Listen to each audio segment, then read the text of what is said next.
Hey guys, my name is Stefan Botanist Cool, and today I decided to play a little Kerbal Space Program for fun, and I decided to mix it a little bit with Splatoon 3 because I was like at work, and I'm like, what if we just put the Kraken into space? What if I get the Kraken into orbit? That'd be absolutely wild. I would love that, and that's what we did today. So basically, I just messed around with the parts in Kerbal Space Program, and while I'm not aesthetically like the best at it, I did make a little guy that reminded me of the Kraken quite a bit.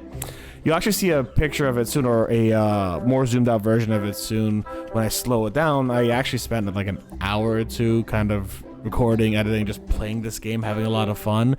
It was quite a while. Actually, you can see it right here. The Kraken looks pretty dope. Those are actually solar panels on his eyes, which you'll see deployed later on. But there was there's a lot of trial and error with this build because I haven't played Kerbal Space Program in sincerity in a very long time. Some of y'all might know that I did a very old Let's Play of it. I want to say like God knows how many years ago with a friend of mine named Colin. And I hadn't played a lot since. Every once in a while I'd join in for like a charity stream or something like that, but just it's not a game I played a lot of. So I actually put like these solid fuel boosters or whatever on the right hand side, so like those didn't even work or have fuel for when we actually used the Kraken later on. It was just absolutely ridiculous and just a lot of fun to play and a lot of fun to mess around with and just kind of do stupid stuff with. Getting that to actually work, getting the whole casing thing to work was a bit of a pain in the butt. I had to learn about all these different like adapters and all this stuff, and then I decided, you know, screw it.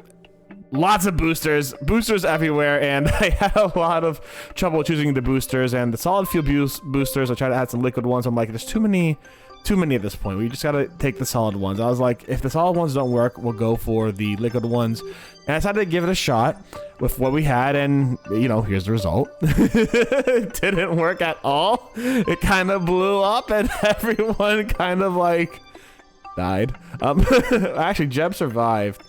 I don't know how, but he did survive. And then we had a few more launches. I actually made some quick adjustments because the fuel boosters themselves weren't the issue. It was that they kept knocking into things. So I made some adjustments for the fuel boosters, and you can see there when I actually tried to release the fuel boosters, they ended up crashing back into the ship. And this time something very interesting happened. When I released the fuel boosters, they actually crashed into one of the engines, and I'm trying to stabilize it by, you know, turning off one engine and keeping just the 3 on to make it aerodynamic, but I wasn't able to do that. So I released the Kraken early, and this is basically what I see every time I see the Kraken used on Splatoon. A fiery ball of inky death coming right at me anyways. So this is perfect, but we did crash the Kraken back into the ocean.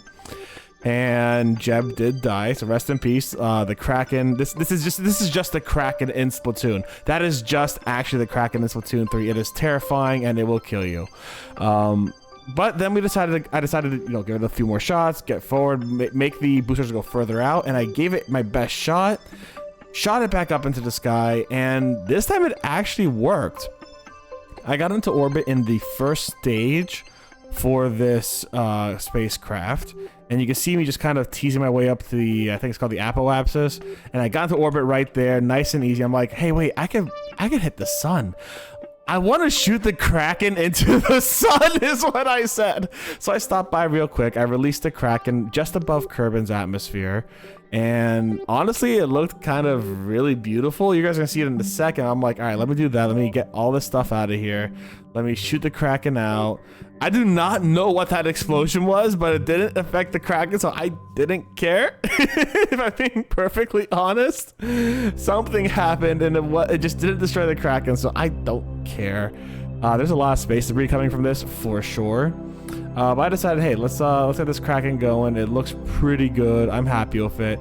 Setting it off on its way, and look at that. It looks absolutely gorgeous with Kerbin as the backdrop. I actually think I take off the HUD in a bit, but it's, oh, there we go. Look at that. That is a beautiful sight. The Kraken in space. This is how we take down Grizz IRL, y'all. We just send the Kraken like this up to Grizz and just absolutely ram it into his own space station. Like, guys, we don't need to send Agent 3 and Little Bud up. We don't have to risk Little Bud's life. Anyways, long and short of it, I try to get to the sun, and I was on trajectory to get there. I did the whole mapping thing. I spent about like 15-20 minutes just legitimately looking at like screens like this, mapping myself out, getting there, and then just looking at the actual thing like that. And at the very end of it all, I finally found my way that I was going to get to the sun, and it didn't work, not for the lack of trying. Right now we're back at normal speed, and you'll see that I'm gonna basically like run out of fuel very soon. And when I ran out of fuel, I'm like, all right, let's give ourselves a little bit of a time warp all the way to the end of the map where the sun's going to be. And not only that, it just kind of looks cool. There's the solar panels I was talking about before, but I'm like, let's get to the sun as soon as possible. I want to take a picture of the sun. I think they make a really cool thumbnail, but you know, now I got to use the one from Kerbin, obviously.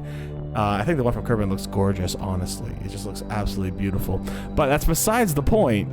I tried getting this thing to the sun, because like, I actually did try getting to Moho and the other planet as well. I think it was called Eve, because like, I could have, if I was really careful, just like slid it past. I wouldn't have gotten really close, and I would have had to do a lot of math, and guess who's not good at math, and who doesn't want to do math, all that good stuff, right? So I did just try to hit it towards the sun, see if I could get it as close to the sun as possible, and we did get within a few hundred kilometers. The only problem was that, well, didn't work at all. And once I came out of, I guess, hyperspeed, if you want to call it that, the ship just exploded.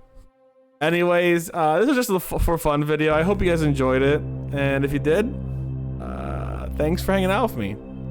Y'all stay safe and stay Botanist Cool, and I'll see you soon. Bye, everyone.